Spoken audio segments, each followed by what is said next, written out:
Dehydration is one of the most common reasons cancer patients end up in the hospital. And ironically, the very thing we're told to drink, plain water, often becomes the hardest thing to tolerate. Hi, I'm Danny Cade, and welcome to Tea Talk. Today, I want to go deeper into why that happens while sharing some practical hydration strategies that actually worked for me and for others that I've supported as well, even when our stomachs and taste buds were completely overwhelmed. Plain water isn't absorbed as efficiently as most people think. Without electrolytes like sodium, potassium, and magnesium, water can just pass through the gut, sometimes making diarrhea worse. Chemo, radiation, or surgery can damage the gut lining, further reducing absorption. And then if you add in nausea, taste changes, or that metallic tang, suddenly water feels more like a burden than a relief.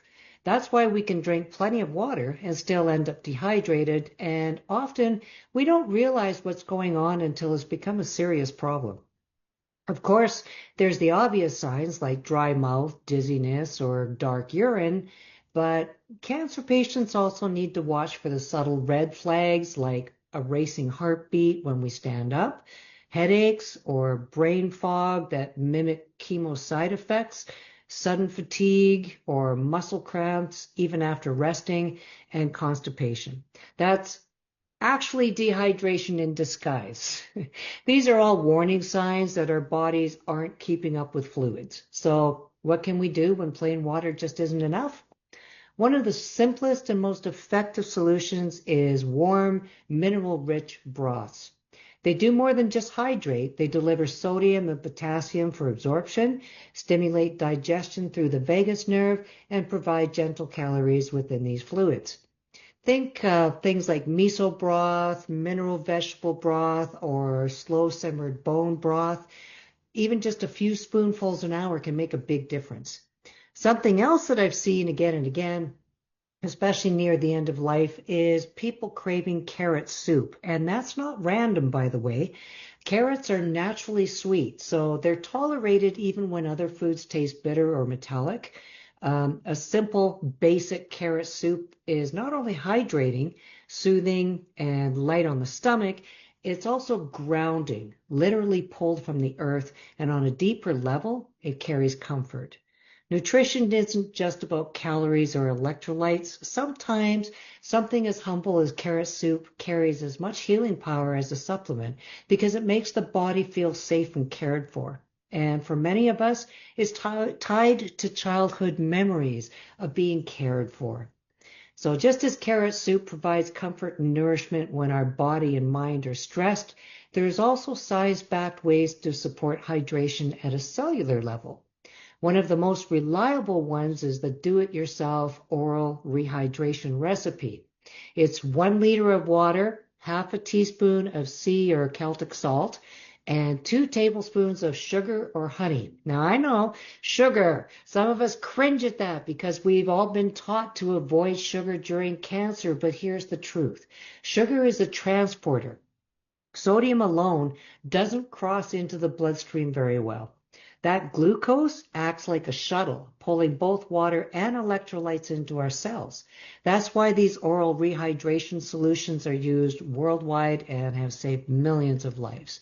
Now, there is a gentle option that I prefer. You can use fruit.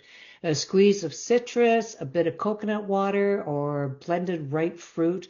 They all provide natural glucose and potassium without that refined sugar. Okay. The point isn't to load up on sugar, is that without a little glucose, water and salt just pass through and won't hydrate us. So in this context, sugar isn't the enemy. It's a delivery system our cells need to survive. If nausea or mouth sores make fluids unbearable, you can use frozen hydrations.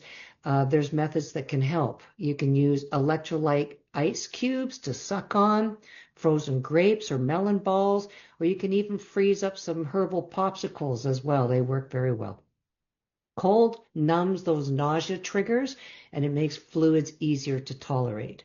Another option that worked well for me and for many others is a nutrient-rich liquid meal replacement that also provides electrolytes. And I don't mean the typical store-bought ones. When you find a good quality one, like one that I use, it hydrates while delivering protein, essential vitamins, minerals, and gut support, all things our body desperately needs for recovery. It's hydration and nourishment together, so we're covering two needs with one solution. Even with these strategies, taste changes are real. What we tolerate today might taste completely disgusting tomorrow. That's why it's very important to have options and to rotate a variety of flavors. It's good to keep 3 or 4 bases in rotation: citrus water, mild herbal teas, diluted juice, liquid meals of different flavors. It's what prevents us from hitting that rock hard stop. Remember, dehydration isn't always about volume, it's about consistency. Try setting a timer for every 15 minutes and take just one sip. By the end of the day, those tiny sips add up to liters without overwhelming the stomach. And here's a piece most people miss. Digestion and hydration don't happen when our nerve system is stuck in fight, flight, freeze. Trauma, stress, fear, they literally switch off our gut function. That's why grounding matters.